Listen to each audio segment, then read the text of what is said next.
دوسری بات اصول یہ ہے ہمیشہ کہ اگر ایک کام آپ سے جلدی نہیں ہو سکتا تو کبھی بھی غلط طریقہ اختیار کر کے اس کام سے ہمیشہ کے لیے محروم نہ ہو. بعض لوگ کہتے ہیں نا, ہم جب کہتے ہیں کہ پاکستان میں تبدیلی اس طرح آئے گی, کہتے ہیں اس طرح تو 100 سال لگ جائیں گے. ہم کہتے ہیں نا بھائی یونیورسٹیاں بناؤ. جامعۃ الرشید کا ایک موٹیو ہے کہ بھائی دینی مدرسے ایسے ہونے چاہیے کہ 70% دینی تعلیم ہو, 30% دنیاوی, اور یونیورسٹیاں ایسی ہونی چاہیے کہ 70% دنیاوی تعلیم ہو, 30% دینی. جتنے مسٹر نکل رہے ہیں 70% مسٹر ہوں, 30% مولوی بنا دو ان کو, اور جتنے مولوی تیار ہو رہے ہیں 70% مولوی ہوں, 30% کیا بنا دو, مسٹر بنا دو. یہ ان کا ایک نظریہ ہے, صحیح بھی ہو سکتا ہے, غلط بھی ہو سکتا ہے. اگر آپ کو اختلاف ہے تو آپ کہو کہ نہیں ہم دوسرا طریقہ اختیار کریں گے. ان کی ایک رائے ہے. اسی طرح اور بھی دیگر لوگوں کی ایک رائے ہے. تنظیم اسلامی کا اپنا ایک طریقہ کار ہے کہ بھائی ہم اس طرح سے کریں گے. تبلیغ جماعت والوں کا اپنا طریقہ کار ہے. تو بہت سارے طریقے ہیں, سب میں کیا ہے, کسی ایک طریقے پہ اڑ کے یہ کہنا کہ اس کے علاوہ سب غلط ہیں, بھائی یہ اس کی علامت ہے کہ 100% کون غلط ہے, آپ. اب جب ان کو کہا جاتا ہے تبلیغ جماعت کا ایک طریقہ ہے, جامعۃ الرشید کا ایک موٹیو ہے, فلانا کا ایک, تو کہتے ہیں ابے اس طرح تو 100 سال لگ جائیں گے پاکستان میں تبدیلی آتے آتے. نہیں یہی بات سمجھ میں. ابے یعنی اس کا مطلب یہ ہوا کہ ابھی یونیورسٹیاں کھلیں گی, پھر ان میں دینی تعلیم ابھی تو کھلیں گی, ایک آدھ کھلی ہے ابھی تک, پہلے وہ رجسٹرڈ ہوں گی, اتنا ٹائم, پھر یوں, اور پھر اس کے بعد وہ پھر بچے, ابھی یہ نسل تو ایسے ہی مر جائے گی, اگلی نسل آئے گی, پھر اگلی نسل میں 70% مولوی, پھر وہ پتہ نہیں ہو کون سی باتیں. بھائی 100 سال لگ جائیں گے اس میں. لہذا یہ طریقہ ٹھیک نہیں ہے. اس کا مطلب ہے کہ اگر کسی کام میں 100 سال لگ رہے ہیں نا, تو جلد بازی میں وہ کام کرو کہ 100 سال میں بھی نہ ہو. پھر یہ بھی ہماری قوم کا ایک مزاج ہے.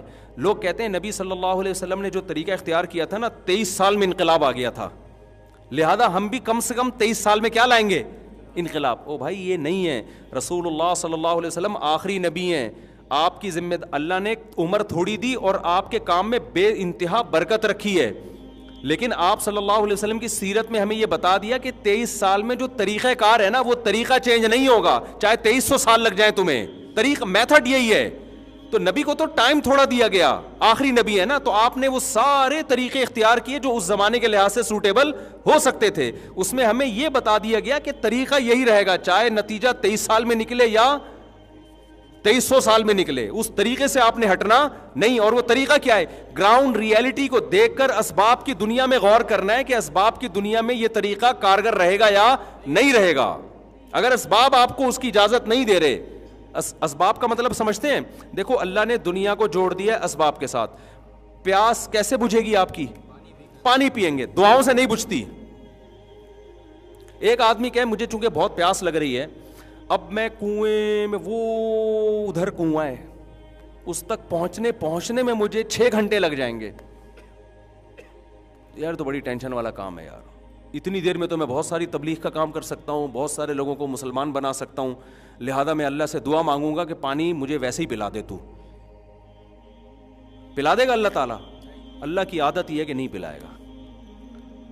اللہ کہیں گے جیسے تمیز سے ساری دنیا پانی پیتی ہے نا, تو تجھے بھی پانی, چاہے تو مبلغ ہے, چاہے تو مفتی ہے, چاہے تو بزرگ ہے, چاہے تیرے پاس ٹائم ہے یا نہیں ہے, دنیا کو اللہ نے کس سے جوڑ دیا ہے. اب آپ کہو کہ یار 6 مہینے تو پانی لانے میں لگیں گے, تو میں بیان کس وقت کروں گا, تبلیغ کس وقت کروں گا؟ آپ اس کے مکلف ہی نہیں ہو. آپ مکلف کس کے ہو؟ اسباب کے. آپ کو جانا پڑے گا, ان تمام ضرورتوں کو پورا کرنا پڑے گا, جو ٹائم بچے گا وہ آپ تبلیغ میں لگاؤ گے. سمجھ میں آ رہی ہے بات کہ نہیں آ رہی؟ ہم یہ دیکھتے ہیں کہ رسول اللہ صلی اللہ علیہ وسلم کے دور میں جو معجزے ہوئے ہیں نا, ان معجزوں کو دیکھ رہے ہوتے ہیں. معجزہ اللہ کی طرف سے ہوتا ہے, اس میں پیغمبر کی مرضی بھی شامل حال نہیں ہوتی.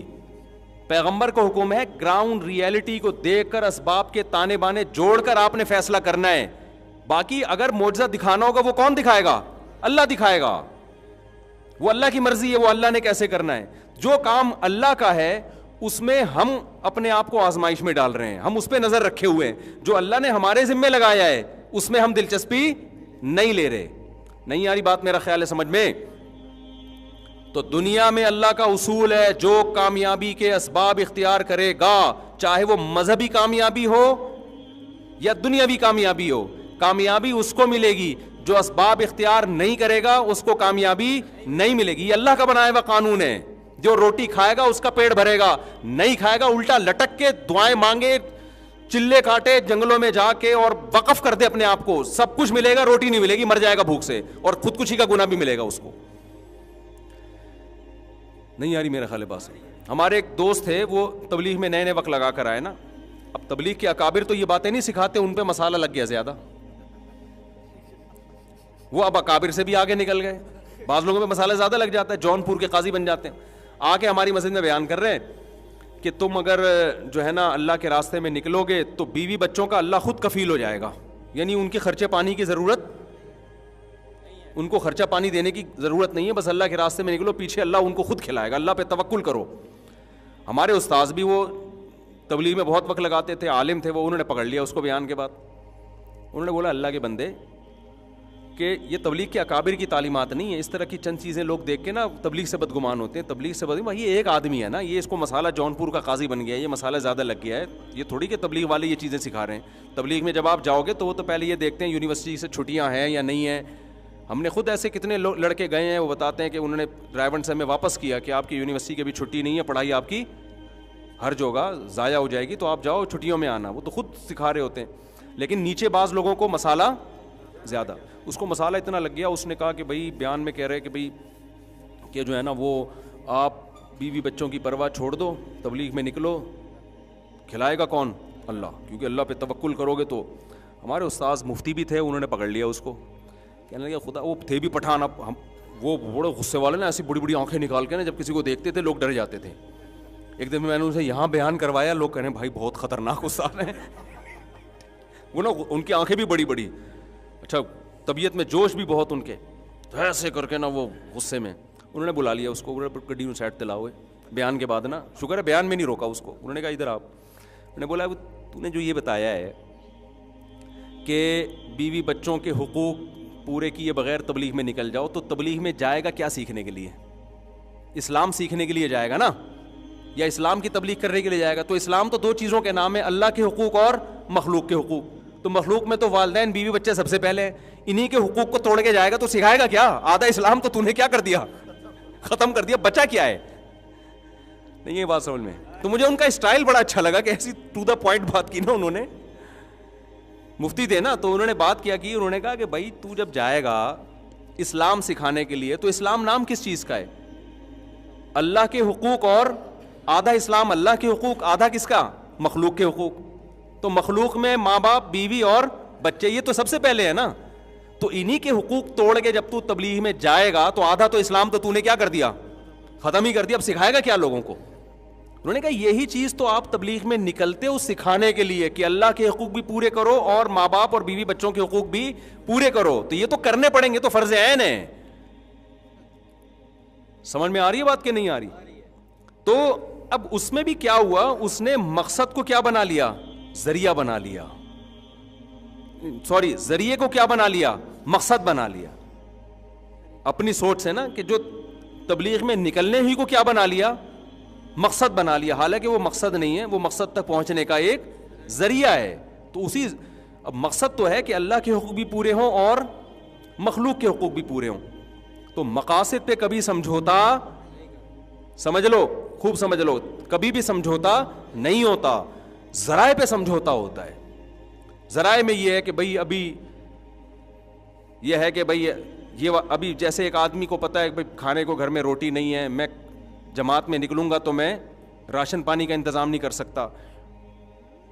تو اس وقت کیونکہ ذریعہ ہے نا, تو اس ذریعے کو کیا کیا جائے گا, قربان, ذریعے کو قربان کیا جائے گا. اور تبلیغ کے اکابر بھی یہی کہتے ہیں بھائی, وہ پوچھتے ہیں کہ کیا گھر میں کیا انتظام کر کے جا رہے ہو, کتنے پیسے چھوڑ کے جا رہے ہو, اگر کہ کچھ بھی نہیں چھوڑ کے جا رہا تو وہ کہیں گے بھائی پھر وہ جانے نہیں دیتے. وہ کہہ رہے ہیں پہلے انتظام تو کرو نا, گھر میں کھانے پینے کا انتظام کرو. تو اسی طرح خوب اچھی طرح سمجھ لو, بات سے بات چلتی ہے, میرا اصل بیان ہی رہ جاتا ہے, لیکن یہ ساری باتیں کام کی ہوتی ہیں نا. ہمیں کیا, ہم نے وہی بات ہے نا, مقصد کو دیکھنا ہے نا, ذریعے کو تھوڑی دیکھنا ہے یار. جو مقصد ہے نا وہ تو یہی ہے کہ دین کی نالج آئے اور عمل کی توفیق ملے نا. تو وہی ہے نا, کانسیپٹ کلیئر ہوں بہت ساری چیزوں میں. تو ہمارے ہاں بہت بڑا مسئلہ کیا ہے, مقاصد کو ہٹا کے ذریعے کو کیا بنا لیتے ہیں, مقصد. ہم رسول اللہ صلی اللہ علیہ وسلم کی سیرت میں دیکھتے ہیں, جو آپ کی 10 سال کی سیرت اور 13 سال کی, تقریباً یہ 23 سال, 23 سال کی سیرت میں آپ کو قدم با قدم یہ ملے گا کہ آپ نے کسی ایک طریقے کو فوکس نہیں کیا. جہاں آپ نے سمجھا تلوار میں فائدہ ہے وہاں کیا تلوار, جہاں آپ نے سمجھا جنگ کو ٹالنے میں اسلام کا فائدہ ہے وہاں جہاد کے اتنے فضائل بیان کرنے کے باوجود بھی آپ نے جنگ کو ٹالا ہے. یہودیوں سے سلوک کیے جو اسلام کے سب سے بڑے دشمن, ان سے آپ نے معاہدے کر لیے, سلوک کر لی. اور پہلی ہجرت کہاں ہو رہی ہے, غیر مسلم بادشاہ کے پاس. نہیں یہی بات سمجھ, اسلام نازل ہو رہا ہے, قل هو اللہ احد نازل ہوئی نا, یہ تو ابتدائی آیات میں سے ہے. اللہ الصمد لم یلد, اس نے کسی کو نہیں جنا, ولم یولد, نہ وہ جنا گیا. عیسائیت کی نفی ہو رہی ہے کہ نہیں ہو رہی سورہ اخلاص میں اتنے واضح لفظوں میں. لیکن صحابہ کرام پر جب ظلم ہوا مکہ میں تو عبداللہ بن مسعود اور حضرت جعفر طیار رضی اللہ عنہما, ان کے وفد کو تیار کر کے عیسائی بادشاہ کے پاس بھیجا جا رہا ہے پناہ کے لیے, جو نجاشی ہے. بہت مشکل ہے بھائی بات سمجھانا. کس کے پاس بھیجا جا رہا ہے؟ تو بظاہر تو یہ اشکال ہوتا ہے کہ جس کے نظریے کی آپ نفی کر رہے ہیں, عیسائی تو اس کا تو بڑا دعویٰ یہ ہے کہ عیسیٰ علیہ السلام اللہ کے معاذ اللہ بیٹے ہیں, تو آپ کی تو نفی ہو رہی ہے کہ ہم اس کے قائل نہیں ہیں, ہم عیسیٰ کو اللہ کا بیٹا نہیں کہہ رہے, تو آپ نجاشی کے پاس ان صحابہ کو پناہ لینے کے لیے کیسے بھیج رہے ہیں؟ تو ہمارے نبی سے اگر ہم پوچھتے تو کیا جواب ملتا؟ بھائی ہم اپنے کانسیپٹ پہ کمپرومائز نہیں کر رہے, ہم نجاشی کے پاس جا کے بیان تھوڑی بدلیں گے کہ ہم تمہاری ہمدردیاں لینا چاہتے ہیں, لہذا معاذ اللہ نقل کفر, ہم بھی اب عیسیٰ کو معاذ اللہ کا بیٹا کہیں گے اور ہم تمہارے دین میں آئیں گے.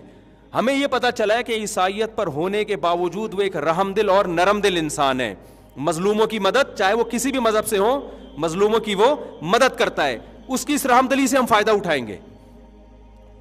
نہیں یہ بات سمجھے کیوں اسلام کو بچانے کے لیے یہ ضروری تھا, کیونکہ جو ظلم مکہ میں صحابہ پہ ہو رہے تھے اس میں تو ڈر تھا کہ اسلام ہی ختم نہ ہو جائے, تو کوئی تو جگہ چاہیے تھی نا.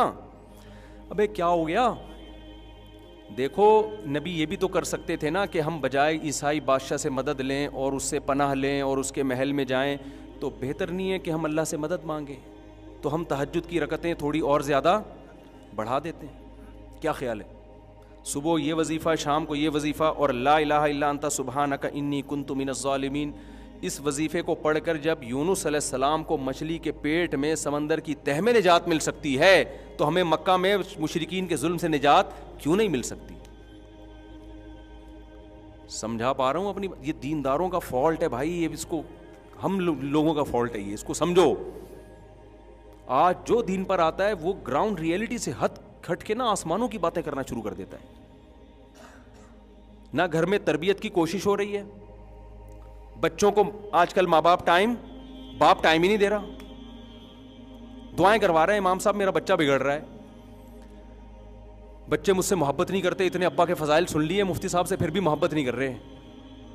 بچہ دیکھ رہا ہے ابا, انگریزوں کے ہاں ابا ہوتے ہی نہیں ہے, ہمارے یہاں ہو کے بھی کوئی فائدہ نہیں ہے. میں سمجھا پا رہا ہوں, بچہ دیکھ رہا ہے کہ مفتی صاحب بیان میں کہتے ہیں کہ گورا ابا لیس ہو گیا ہے. بہت سارے نہیں, جو گورے میرا بیان سن رہے ہیں ان کے ہوں گے بھائی. تو کہہ رہے ہیں ہمارے ہاں تو ابا ہیں تو آئی ڈی کارڈ میں ہیں, نادرا میں ہیں, گھر میں تو ہم نے ان کو کبھی دیکھا ہی نہیں. ایک صاحب نے بتایا کہ میرے بچے نا انچ کے حساب سے بڑھ رہے ہیں. میں نے کہا کیا مطلب, سب کے بچے ایسے ہی بڑھتے ہیں؟ کہتے ہیں نہیں, میں صبح جلدی آفس سے نکلتا ہوں وہ سو رہے ہوتے ہیں, اور جب میں رات کو لیٹ نائٹ پہنچتا ہوں تو بھی سو چکے ہوتے ہیں, تو میں روزانہ ان کو بس ایسے دیکھ رہا ہوں, اب اتنے بڑے ہو گئے, اب اتنے بڑے ہو گئے. پچھلے سال دیکھا تھا تو اتنے تھے بستر پہ, اب ایک سال میں اتنے, بس اس سے زیادہ میرا بچوں سے تعلق نہیں. وہ اسٹاک ایکسچینج میں تھے وہ صاحب, سارا دن نا وہ نہیں شیئرز کا بزنس چلتا ہے, وہ تو دماغ کا دہی بن جاتا ہے. آپ کبھی اسٹاک ایکسچینج میں جاؤ نا, سارا دن وہ اتنے بھاؤ پہ بند ہوا اور شیئر اتنے پہ بند ہوا اور فلانی کمپنی کے اتنے. ہمارے بھائی اسٹاک ایکسچینج میں جاب کرتے ہیں, انہوں نے بتایا کہ میں نے بہت سے لوگوں کو باولا ہوتے ہوئے دیکھا ہے. اسٹاک ایکسچینج والے ناراض نہ ہو, سارے باولے نہیں ہوتے, یعنی کچھ لوگ اتنا پڑھتے ہیں نا, اتنے کروڑ کے اتنے. ایک صاحب کا تو پتہ چلا کہ وہ رات کو سوتے ہیں تو اتنے کروڑ کے, وہ منہ سے بیچارے کے یہی نکل رہا ہوتا ہے, اتنے کروڑ کے یہ ہو گئے, اتنے انسان جو چیز سارا دن چلاتا ہے نا, یہ میں ٹاپک سے ہٹ نہ جاؤں, یہ بس واقعہ سنا دوں, دلچسپ واقعہ ہے. تو جب وہ لاشعور کی کیفیت میں ہوتا ہے تو وہی چیز آتی ہے زبان پہ. ابھی سعودی عرب میں ایک بوڑھے آدمی کی ویڈیو آئی ہے, وہ موت کے وقت نا ایسے وضو کا وہ کر رہے ہیں, جیسے ہم وضو نہیں کرتے, تو مرتے ہوئے ان کی ویڈیو آئی کہ ایسے وضو, ساری زندگی نماز کی پابندی کی, وضو کیا, تو موت کے وقت بھی کیا ہے, وضو. یہ اچھی موت ہے. ہماری والدہ کی اللہ تعالیٰ مغفرت فرمائے, سورہ یاسین بہت پڑھا کرتی تھی, تو 1 سال 1.5-2 سال تک ان کا دماغ بالکل معاف ہو گیا تھا, شعور ختم ہو گیا تھا نا. لیکن کیا ہے کہ ہمارے بھائی صاحب جب سورہ یاسین پڑھ رہے ہوتے تھے نا, تو ان کے لاشعوری طور پر آیت کا اگلا حصہ ان کی زبان سے جاری ہو جاتا تھا, کیونکہ بہت تلاوت کی نا, تو لاشعوری طور پر. تو زندگی میں انسان نے جو اعمال کیے ہوتے ہیں نا, آخری وقت میں وہ آ رہے ہوتے ہیں. آج ایک جامعہ میں ایک طالب علم نے پتہ نہیں کسی کا واقعہ سنایا کہ وہ جو ہے جب کوئی کسی کی پتہ نہیں موت کا وہ وقت بتا رہے تھے, کیا الٹی باتیں جو اس کے دماغ میں بھری وہی باتیں الٹی کرتے ہوئے دنیا سے چلا گیا. لوگ اس کو کہہ رہے ہیں بھائی تو کلمہ پڑھ لے, دو کچھ وہ نہیں جی. ایک تو میں اپنا دلچسپ واقعہ سناتا ہوں. ہمارے ایک اچھا جو آدمی شراب پیتا ہے نا, وہ بھی بالکل صحیح باتیں شروع کر دیتا ہے. اس پر تو میرے پاس ایک اتنا خاندانی واقعہ میں سناؤں آپ حیران ہو جائیں, لیکن وہ اس سے ایک فرقہ وہ جو ہے نا فرقہ واریت کی آگ لگنے کا, قوم پرستی کی آگ لگنے کا خطرہ ہے. اس کا ایک لیڈر تھا جو جس کی وہ ہر وقت تعریفیں کرتا تھا کرنا. ایک دن وہ شراب پی کے نکلا ہوا, تو اپنے لیڈر کو دبا کے گالیاں دے رہا ہے. تو ہم نے کہا آج کیا ہو گیا, آپ تو اس کی بڑی تعریفیں کہہ رہے ہیں, ہم نے قبر میں جانا ہے, اللہ کو جواب دینا ہے, سب کو پتہ ہے کون ٹھیک ہے کون غلط ہے, ہم تو مفاد ہے ہمارا, اس لیے ہم نے اس سے تعلق رکھا ہوا ہے. پی ہوئی تھی اس نے نا. پیا ہوا آدمی سے پینے کا ایک نقصان یہ بھی ہے, صحیح بتانا شروع کر دیتا ہے. جو میاں اپنی بیویوں کی بہت تعریفیں کرتے ہیں نا, میں ان خواتین سے کہتا ہوں کبھی پی کے آیا ہو نا, پھر دیکھو کیا کہہ رہے ہیں, وہ صحیح سے نکل رہا ہوگا. اور اگر آپ یہ دیکھنا چاہتے ہو نا آپ کی بیوی کے سچی مچی میں آپ کے بارے میں اس کے دل میں کیا, پلاؤ تھوڑی سی, پلا نہیں دینا, مذاق کر رہا ہوں, پھر دیکھو کیا نکلتا ہے. شراب میں نا آدمی صحیح باتیں کر رہا ہوتا ہے بعض دفعہ. تو ہمارے ایک دوست تھے, میں 2005 کی بات ہے, میں دوسری شادی پر بہت بات کرتا تھا نا, اس وقت تو بہت زیادہ تھا اس میں, کیونکہ میری مخالفت بہت ہو رہی تھی. ہر سطح پہ لوگ کہتے تھے, بعض دیندار لوگ بھی, بعض اہل علم بھی مخالفت کرتے تھے کہ بھئی یہ صحیح کام نہیں ہے, غلط ہے, سوسائٹی اس کو قبول نہیں کرے گی. میں کہتا یار اتنی عورتیں کہاں جائیں گی, ان کو کیا کریں جو بیوہ طلاق یافتہ. اتنی میری ڈیبیٹ ہوتی تھی کہ ساری رات بعض دفعہ بحث میں گزرتی تھی. اب تو پھر بھی لوگوں نے کچھ نہ کچھ ذہنی طور پر اس کو ایکسیپٹ کر لیا ہے, پہلے تو کوئی سنتا نہیں تھا. اب کیا ہوتا کہ سبق میں بھی نا, جس دن جیسے ہمارا سبق جلدی ختم ہو گیا, ٹائم ملا, تو طلبہ کو میں موٹیویٹ کرتا تھا, تعدد زوجات سمجھاتا تھا. ایک طالب علم کو مسئلہ زیادہ لگ گیا, حقیقت. اچھا میں طلبہ سے مزاح بھی کرتا تھا, وہ طالب علم بھی گول مٹول سا نا, منہ بھی اس کا گول سا اور باڈی بھی گول سی, تو میں نے اس کا نام انڈا موڑ رکھ دیا تھا. وہ ناراض نہیں ہوتا تھا, وہ استاذوں کے ایسے مذاق سے طلبہ نہیں ناراض ہوتے. میں نے کہا تم بالکل انڈا موڑے جیسے لگ رہے ہو. طلبہ کو میں نے بولا ہوتا اس کو, آپ کو انڈا موڑ کہنے کی اجازت نہیں ہے. تو ایک دن کیا ہوا, اس کو بہت تیز بخار ہو گیا, بخار اس کے دماغ پہ چڑھ گیا. طلبہ نے بتایا کہ اس کی طبیعت بہت خراب ہے. جامعہ والوں نے ایمبولینس منگوائی. جتنی دیر میں ایمبولینس آ رہی تھی تو میں اس کے پاس جا کے بیٹھ گیا. ایمبولینس آ رہی ہے اس کو ہاسپٹل لے جانے کے لیے, میں اس کے پاس بیٹھ گیا. مجھے دیکھتی کہتے اب دماغ اس کا کام نہیں کر رہا نا بخار کی وجہ سے, بہکی اوٹ پٹانگ باتیں کر رہا ہے. ان اوٹ پٹانگ باتوں میں کیا کر رہا ہے, جیسے ہی میں آیا نا, استاد جی خدا کی قسم پکا وعدہ میں 4 شادیاں کروں گا. ہاتھ پاؤں مڑ رہے ہیں, ٹیڑھے ہو رہے ہیں نا, عجیب سا. وہ بچ گیا بعد میں, اللہ کا شکر ہے, نارمل ہو گیا. اچھا اس کو یاد بھی نہیں کیا کہا. میں نے اس کو کہا یار تم یہ مرتے ہوئے کیا باتیں کر رہے تھے, مجھے تو کچھ یاد نہیں. تو باتیں کیا کر رہے, استاد جی اللہ کی قسم میرا پکا وعدہ میں 4 شادی. اب مجھے شرم آ رہی ہے, میں نے کہا لوگ کیا کہیں گے یار. اور ہمارے ٹیچرز کو پتا چل گیا, بولے گے یار تو کیا موت کے وقت کلمہ پڑھوا اس کو یار, تو یہ کیا سکھایا اس نے تو سبق میں تو نے. مجھے اتنی شرم آ رہی, میں نے کہا مجھے کیوں کہہ رہے 4 شادیاں کروں گا یار, اس کو بول. تو ہے نا ہاتھ پاؤں ٹیڑھے ہو رہے ہیں, منہ بھی ٹیڑھا ہو رہا ہے, اور کہہ رہے بس میں انشاءاللہ 4 کروں گا, اور بار بار یہ جملہ دہرا رہا ہے. میں نے کہا بھائی میں یہاں سے جا رہا ہوں, کوئی ریکارڈ کر کے ڈال دے گا تو بولیں گے پتہ نہیں یہ اس کے جو مریدین نا مرتے ہوئے بھی, پتہ چلا قبر میں جا کے فرشتے حساب و کتاب کر رہے ہیں تو وہاں بھی یہی بات بول رہا ہے. تو میں نے کہا بھائی اس کے دماغ میں کیا ہو گیا ہے, پاگل ہو گیا یہ. سٹ گیا تھوڑا سا, اس کو سیٹ کرنے کی ضرورت ہے. خیر وہ ایمبولینس آئی, وہ جب ٹھیک ٹھاک ہوا نا تو پھر میں اس کو بول رہا ہوں, میں نے کہا یار تو کیا باتیں کر رہا تھا مرتے ہوئے, تمہیں تو زیادہ کہہ رہے, میں نے تو کوئی ایسی بات نہیں کی, میں نے تو کوئی ایسی بات. تو اس سے ایک بات تو پتہ چلتی ہے کہ جب انسان کی کھوپڑی کام نہیں کرتی نا تو بعض دفعہ بہت زیادہ کام کر رہی ہوتی ہے, صحیح ہے نا. جو کھوپڑی میں ہوتا ہے نا وہ سچی مچی میں باہر نکلنا شروع ہو جاتا ہے. تو یہ بہت خطرناک صورت حال ہے, ایسا نہ ہو کہ سب بتا دو. تو اس لیے کام ہی آدمی کوشش کرے نا اچھے کرے, تاکہ جب مینٹل آؤٹ کھوپڑی آؤٹ ہو تو وہی نکلے جو عام حالات میں بھی جو کہتا رہتا ہے. لیکن اس میں یہ بھی سمجھ لو کہ کسی سے بدگمان ہونے کی اجازت نہیں ہے. کسی کی کھوپڑی آؤٹ ہوئی اور الٹی الٹی باتیں کر دی تو آپ یہ نہ کوئی کام ہی الٹے الٹے کر رہے ہوگا تو الٹی الٹی, بعض دفعہ ویسے بھی ہو سکتا ہے. تو یہ کوئی کرائٹیریا نہیں ہے, میں نے تو ایک نارمل حالت بتائی ہے کہ جو کام کر رہا ہوتا ہے اکثر کھوپڑی آؤٹ ہوتی ہے تو وہی نکل کے آتا ہے اس کا سامنے. تو خیر ہم کیا بات کر رہے تھے, ہم دیکھتے ہیں رسول اللہ صلی اللہ علیہ وسلم کی سیرت میں آپ صلی اللہ علیہ وسلم نے ہمیشہ کس کو دیکھ کے فیصلہ کیا ہے, زمینی حقیقت. کبھی جنگ لڑ رہے ہیں, کبھی جنگ کو ٹال رہے ہیں. اور وہ میں واقعہ بیان کر رہا تھا یار, ایک واقعہ آیا تھا وہ دماغ سے, اسٹاک ایکسچینج کا تو ویسے ہی سمجھانے کے لیے آ گیا نا. خیر ہم نبی صلی اللہ علیہ وسلم کی سیرت میں, ہاں نجاشی کے پاس آپ بھیج رہے ہیں کے پاس.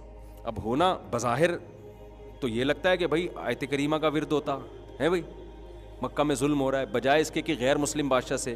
بھائی بات یہ ہے کہ وہ پاورفل ہے, مکہ والے بھی ہمارے نظریات سے متفق نہیں ہیں, حبشہ والے بھی متفق نہیں ہیں, لیکن وہ رحم دل ہیں. وہ کیا ہیں, وہ رحم دل ہیں. وہ مظلوموں کی مدد کرتا ہے چاہے اس کا اس کے مذہب سے تعلق ہو یا نہ ہو. تو ایسے موقع پہ غیر مسلم ریاست سے مدد لی گئی ہے. وجہ کیا ہے کہ بھائی اگر اسباب اختیار نہیں کیے جائیں, آپ پورا اسباب اختیار کریں گے پھر آیت کریمہ بھی پڑھو, پھر اللہ سے دعائیں بھی, ان کی نفی نہیں کر رہے ہم کہ آپ اللہ سے نہ مانگیں. یونس علیہ السلام تو مچھلی کے پیٹ میں کچھ کر نہیں سکتے تھے نا, ان کے پاس تو آیت کریمہ کے علاوہ کوئی آپشن تھا ہی نہیں, وہ نکل تھوڑی سکتے تھے سمندر کی تہہ میں مچھلی کے پیٹ سے. جس کے پاس بہت کچھ کرنے کا آپشن ہو تو سارا ایڑی چوٹی کا وہ زور لگائے, اس کے بعد دعائیں مانگے, پھر اللہ ان دعاؤں میں جان ڈالے گا. پھر جو اسباب سے ہوگا وہ اسباب سے ہوگا, اللہ ہی کرے گا اس میں بھی. جو اسباب سے نہیں ہوگا تو اللہ وہاں کرامتیں اور معجزے دکھائے گا. پھر وہ سمجھتے ہیں کہ نہیں سمجھتے ہیں, تو ایسے موقع پہ معجزے بھی ظاہر ہوں گے. معجزے تو پیغمبروں کے ہوتے ہیں, اہل اللہ کی کرامتیں, اور ایسے موقع پہ کرامتیں بھی ظاہر ہوں گی. ہم چاہتے ہیں کہ ہم گھنے بن کے بیٹھے رہیں اور کرامتیں ہم پہ ٹوٹنا شروع ہو جائیں, مردے بولنا شروع کر دیں, اور آسمان سے جو ہے نا رزق برسنا شروع ہو جائے, ملک کی حالات کیا ہو جائیں, ٹھیک ہو جائیں, تبدیلی آ جائے. کیونکہ ہم کہتے ہیں ایک دم تبدیلی آئے, بھائی ایک دم کیسے آئے گی, تو وہ فرشتے اترے تھے نا, تو ہمارے لیے بھی اتر جائیں گے فرشتے. فرشتے اترے تھے تو جبریل آئیں گے, فرشتے آئیں گے, اور ہم ملک میں کیا آ جائے گی. بھائی ہم نے گراؤنڈ ریئلٹی کو دیکھ کر کام کرنا ہے. ہمیں لگ رہا ہے کہ 100 سال بعد نتیجہ نکلے گا, لیکن عین ممکن ہے اللہ, ہم نے چونکہ محنت کا رخ صحیح اگر رکھا ہے, عین ممکن ہے اللہ 15 سال میں نتیجہ نکال دے, یہ کرامت ہو جائے. میں سمجھا پا رہا ہوں اپنی بات. ہم نے گراؤنڈ ریئلٹی کو دیکھ کر ملک میں انقلاب لانے کی کوشش کرنا ہے کہ یار یہ سوٹیبل طریقہ ہے, یہ چل سکتا ہے, تو آپ وہ کریں گے تو لگے گا 100 سال بعد, لیکن عین ممکن ہے وہ انقلاب کب آ جائے, 15 سال میں آ جائے, 20 سال میں آ جائے. رخ آپ کا صحیح ہونا چاہیے. اگر رخ ہی صحیح نہیں ہے میرے بھائی, 100 کیا 1000 سال بھی ہو جائیں گے نا, اور دھنستے چلے جاؤ گے اور دبتے چلے جاؤ گے. سمجھتے ہو کہ نہیں سمجھتے ہو. تو خیر میں نے بات یہاں سے شروع کی تھی یار. ایک تو یہ گھڑی بھی دیکھو, اسباب دیکھو. اچھا یہ ٹائم صحیح کر دیا انہوں نے, شکر ہے, ورنہ ہمیشہ یہ 10 بجا رہی ہوتی ہے, 11 بجا رہی ہوتی ہے, 12 دوپہر کے.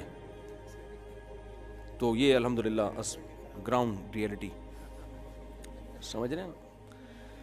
گھڑیاں ہی ٹھیک نہیں ہیں ہماری. میں یورپ میں گیا نا, وہاں میں نے لوگوں کو دیکھا ٹرین میں نا, سب اسٹڈی کر رہے ہیں, مطالعہ کر رہے ہیں. یہاں ہمیں بندہ ترس جاتے ہیں کسی کے ہاتھ میں کتاب نظر آ جائے. صحیح بتا دوں آپ, تو آپ کہہ رہے ہیں کہ ہمیں ملک میں کیا چاہیے, نظام کی تبدیلی چاہیے. کیا چاہیے, تبدیلی چاہیے. کتاب سے نفرت اور موبائل سے سارا دن لگے ہوئے ہیں. تو کیا تمہیں پتہ ہی نہیں ہے دنیا کی, یعنی اگر خلافت عثمانیہ کی بھی ہسٹری ہے نا تو پڑھیں گے نہیں, ارطغرل ڈرامہ دیکھیں گے. ابے تو ہسٹری پڑھ لے یار, پھر دیکھ لینا ڈرامہ. تو ہسٹری جو اوریجنل سچی مچی کی ہے وہ تو ڈرامے میں تو ڈرامہ زیادہ ہوتا ہے, ہسٹری کم ہوتی ہے. اب دیکھو ڈراموں میں جو ہسٹری ہوتی ہے نا, جیسے خطیب جب ہسٹری بیان کرتے ہیں نا تو اس میں خطابت زیادہ ہوتی ہے. ہسٹری خطیب یا ڈراموں میں ہسٹری کہ اس نے یہ کہا, پھر جواب میں اس نے یہ کہا, پھر اس کی پیشانی پہ لکیریں آئیں, پھر جذباتی ہوا, پھر پسینہ نکلا. ابے اتنا کون بیٹھ کے لکھ رہا ہوتا ہے؟ یہ تھوڑی ہوتا ہے, اس میں ڈرامہ زیادہ ہوتا ہے, ہسٹری بہت تھوڑی سی ہوتی ہے. خیر, تو میں یہ عرض کر رہا تھا کہ اللہ تعالیٰ جو ہے نا باطل کو پنپنے نہیں دیتے. اب کوئی بھی جذباتی طریقے سے بھی آئے گا یا کوئی بھی اکابر سے آپ کو علماء سے ہٹائے گا, جو صحیح جو سلسلہ صدیوں سے چلا آ رہا ہے, تو وہ تھوڑا دن چلتا ہے, اس کی موت کے ساتھ ہی وہ سیٹ اپ ختم. اور ان باطل لوگوں میں ایک چیز مشترک ہے کہ ان کا چونکہ کوئی استاذ نہیں ہوتا نا, لہذا ان کے جو شاگرد ہوتے ہیں وہ خود استاذ کے ٹریک سے بھی ہٹ جاتے ہیں. ان میں 4-5 سلسلوں تک کوئی بھی ایک بھی ایسی شخصیت نہیں ہے جو 4-5 نسلوں تک سب کے نظریات سیم ہو. اگلے کے بالکل اور ہٹے ہوئے ہوں گے, اس سے اگلا بالکل کنٹرول سے باہر ہوگا, اس سے اگلا ایک نیا فرقہ بنا رہا ہوگا.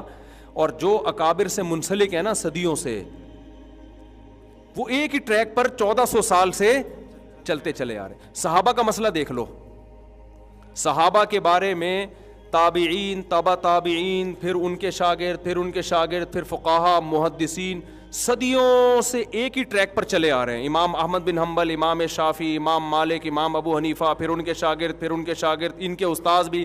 وہ کیا ہے کہ تمام کے تمام صحابہ عادل ہیں, ان میں کسی کی شان میں بھی گستاخی جائز نہیں ہے. چاہے حضرت معاویہ ہو, چاہے حضرت ابو سفیان ہو, ان سے جو غلطیاں ہوئیں اجتہادی غلطیاں ہوئیں, اور ان کی جو نیکیاں تھیں وہ ان کی خطاؤں سے زیادہ ہیں. اس میں آپ کو سیم ملے گا. لیکن جو اس کے خلاف نظریے کے گئے ہیں نا, ایک نے ایک نظریہ پیش کیا, دوسرے نے آ کے اس کی نفی کر کے دوسرا پیش کیا, تیسرے نے آ کے کسی صحابی کا دفاع کیا, دوسرے کا سے اختلاف کیا, دوسرے پہ طنز کیا, کسی نے ایسا آپ کو اختلاف ملے گا. اور سب یہ کہیں گے کہ ہم دلائل کو مانتے ہیں, ہم شخصیت پرستی کے قائل نہیں ہیں. بھائی تم سب اگر دلیل سے بات کر رہے ہو, دلائل کو, تو پھر سب کا ایک رائے پہ جمع کیوں نہیں ہوتے تم؟ اس کا مطلب یہ تمہاری رائے ہے, یہ دلیل نہیں. اگر اتنی مضبوط دلیل ہوتی نا تو ایک پہ جمع ہو جاتے آپ. تو دلیل ایسی ہے جو قابل بحث ہے, تبھی تو اس میں اگلا آ کے بحث کر کے اس کو غلط قرار دے رہا ہے. العقیدۃ الطحاویہ امام طحاوی نے لکھی. امام طحاوی نا تقریباً میرا خیال ہے 3 صدی ہجری کے عالم ہیں, 3 یا 2 کے اینڈ میں. انہوں نے عقیدہ کی کتاب لکھی نا, اس میں یہ بات توحید سے متعلق عقیدہ, رسالت سے متعلق, تقدیر سے متعلق, اس میں یہ بھی کہ صحابہ کرام کو ہم کیا سمجھتے ہیں, عادل سمجھتے ہیں. کسی کی شان میں بھی ہم جو ان کے یعنی مفہوم بیان کر رہا ہوں میں اپنے الفاظ میں, اس میں طنز کو ہم جائز نہیں سمجھتے. وہ کتاب چونکہ تمام اہل سنت والجماعت کا وہی عقیدہ, یہ خود تو حنفی تھے لیکن وہ عقیدہ جو انہوں نے لکھا وہ تو تمام اہل سنت والجماعت کا تھا, شوافع, تو ساری دنیا میں وہ کتاب پڑھائی گئی. اس کو اہل حدیثوں نے, آج کل اہل حدیث بھی پڑھاتے ہیں, سلفی لوگ بھی پڑھاتے ہیں, حنفی بھی, مالکی بھی, شافعی بھی, حنبلی بھی, سارے پڑھا رہے ہیں, کسی کا اس میں اختلاف نہیں ہوا.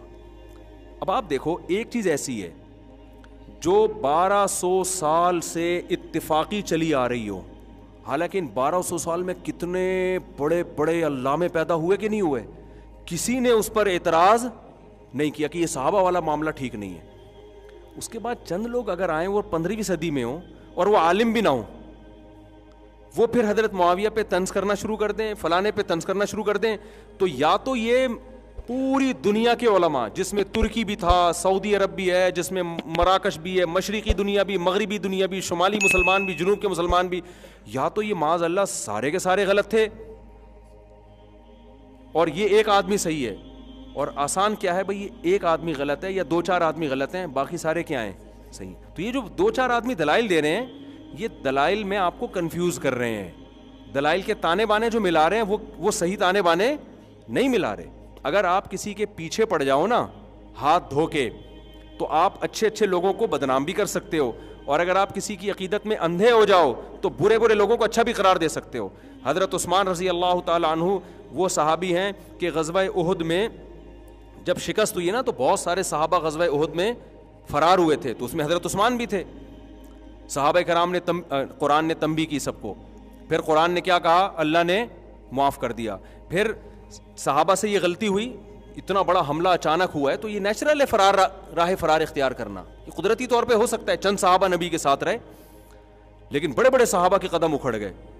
پھر جب قدم اکھڑے ہیں تو پھر کیا ہوا کہ جی حضرت خالد بن ولید جو بعد میں مسلمان, ان کا پتہ چلا کہ ان کے قدم اکھڑ گئے, تو انہوں نے کہا ہم دوبارہ حملہ کرتے ہیں.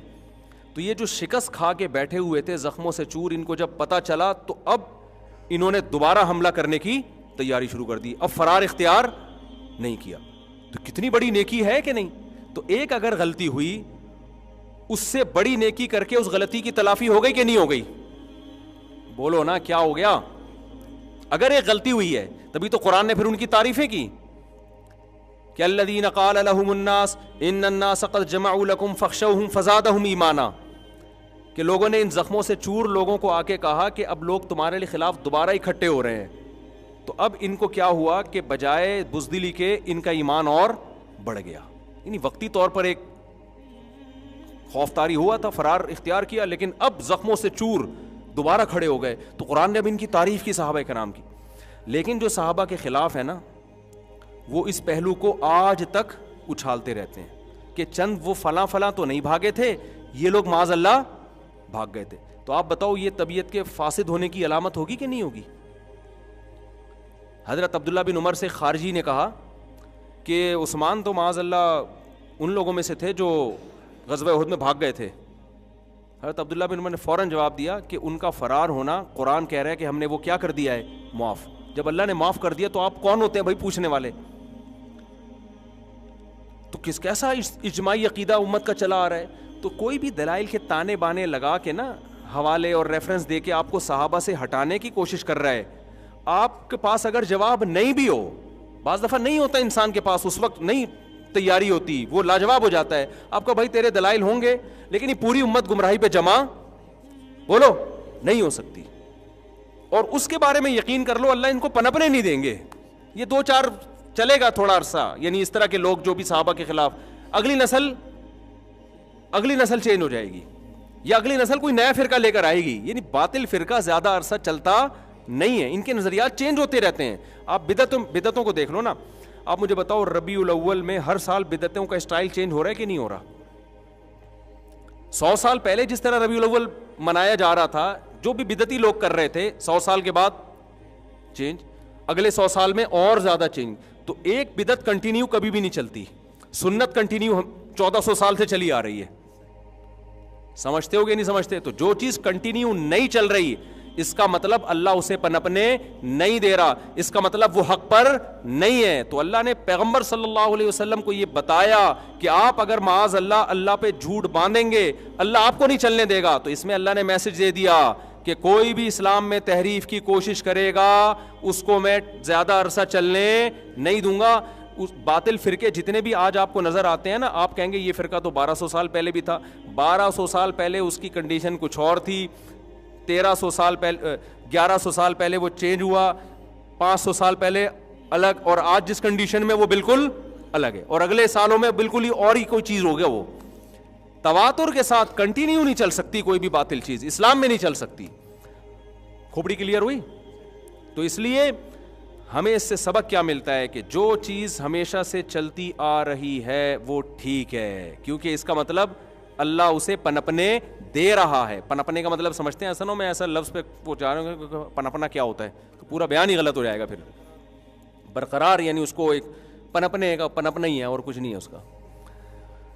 تو جو بھی چیز ہے نا وہ ہمیشہ, تو جتنے بھی اہل حق ہیں ان کے پورا ایک سیٹ اپ ملے گا وہ پورا آخر تک, اور جو بھی باطل چیز آئے گی وہ. تو اس میں ہمیں ایک سبق تو یہ ملا کہ جو چیز صدیوں سے آ رہی ہے وہ ٹھیک ہے, اور جو چینج ہو رہی ہے وہ یا نئی آ رہی ہے مارکیٹ میں, چاہے کتنا قرآن و حدیث کا لیبل لگاؤ, وہ کبھی بھی ٹھیک نہیں ہو.